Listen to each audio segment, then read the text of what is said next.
Makanya jangan heran kalau ada orang kaya, nyumbangnya dikit banget misalnya, makanya kita harus husnuzon aja. Itu yang paling halal barangkali.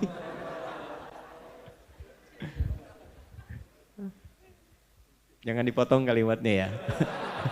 Diulang dulu kisahnya. Jadi kalau sekarang ada anak muda cuman pamer motor, tawuran ingin terlihat keren, udah ketinggalan zaman. Jahiliyah udah duluan.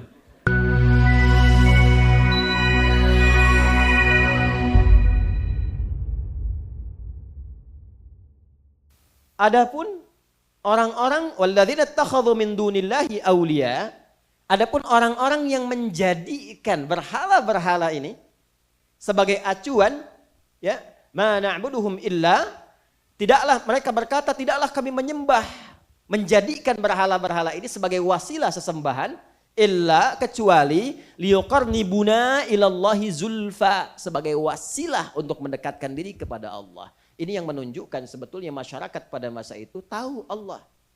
Cuman karena peran orang yang seperti ini, dijadikanlah kemudian cara menyembah Allah menggunakan wasilah yang salah dalam penyembahannya. Salah dalam menyembah Allah ini sehingga terkesan menduakan, mentigakan, bahkan membanyakkan Allah, mensyarikatkan, dalam bahasa Arab jadi disebut dengan asyraka yusyriku isyrak.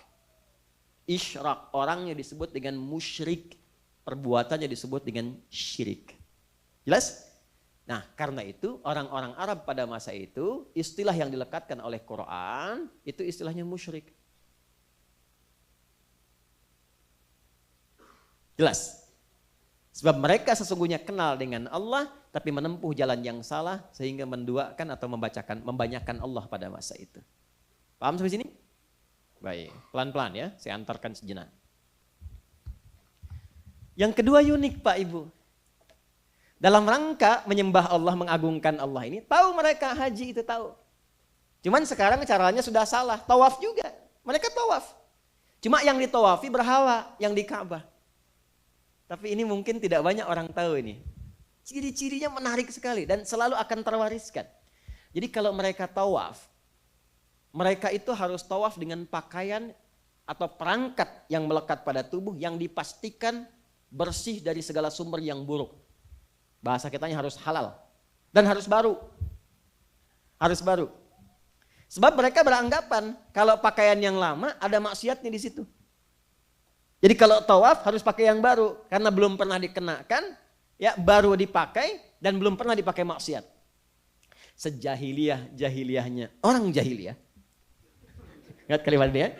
Sejahiliyah-jahiliyahnya orang jahiliyah. Itu kalau mau tawaf, mereka nggak mau pakai pakaian haram. Ya. Tapi jeleknya, kalau nggak mampu beli baju baru, mereka tawaf dengan bertelanjang. Itu cara berpikirnya seperti itu. Jadi mereka memahami, Allah itu nggak senang yang haram. Allah nggak senang yang buruk. Mereka tahu itu. Makanya ketika mau tawaf pun, itu menggunakan pakaian-pakaian yang mereka duga pakaian yang paling halal.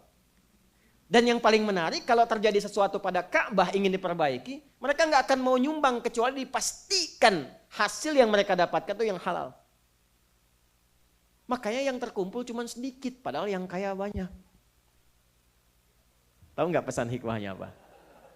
Ini yang melekat pada karakter manusia. Biasanya orang kalau hartanya itu terkumpul dari yang salah, yang haram, sekaya apapun, tapi kalau nyumbang untuk amal soleh pasti sedikit. Karena fitrahnya akan menolak untuk memberikan yang haram. Makanya jangan heran kalau ada orang kaya, nyumbangnya dikit banget misalnya, makanya kita harus husnuzon aja. Itu yang paling halal barangkali.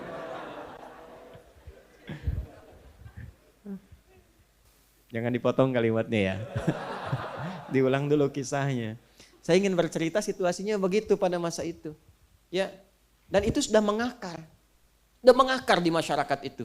Karena itu ketika ada seorang anak muda terlihat baik, luar biasa jujur, memberikan kedamaian, ketentraman, langsung mereka berikan gelar. Ini Al-Amin, ini beda sendiri.